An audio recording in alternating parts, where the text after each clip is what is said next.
My affair ni entra Asante mantam no emu na ekuafo a wo ewa Asante Akyem Agogo enkanka wono ma ewa abrewapon e de adesere to Ghana ban wanim sada roma wo mbra wo mo ensra ban ne mu na afo commissioner wo honom taskforce a wate a wo no baye wo say no wo mbanya wo mo kasa kire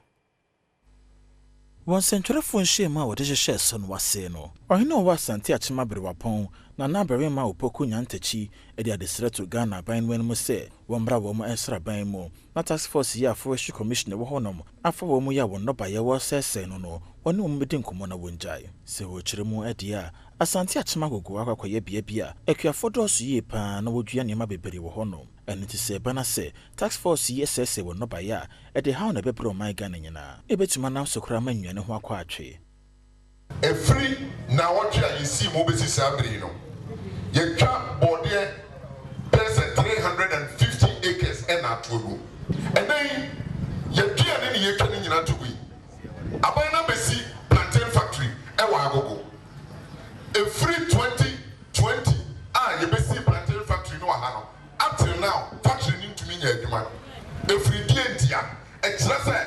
raw materials ya yede ebe power factory no ama Asante Akyem Agogo na Asante Akyem no yenso so yenya emfaso wo the national cake ya efa eye one district one factory eno hono ye de yintumi nya bi kire say ye board ya enka ya wo say yintumi di power eye factory no board ye nyina ye twato egu ade ye koso no afono yen ame yen ye de to mampani anim emprepre yen Oma ne mpanimfo tu ho anamon enwachi ekuafo bia wo mo ho no so ade nsem se yatudwa wo hwe enema ekosa ne enya asase wagine nyina ade dua kwampo mutwa kakrama community no so ato forest mutwa kakrama ekwa yeso yentra ne ye fodidi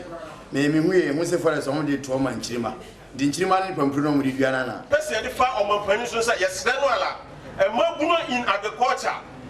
enya force such in ko school be ya pa adwuma ko school betimi do nsa aya adwuma amwanya sika atugoto ye mu binum no ye nam pia ne so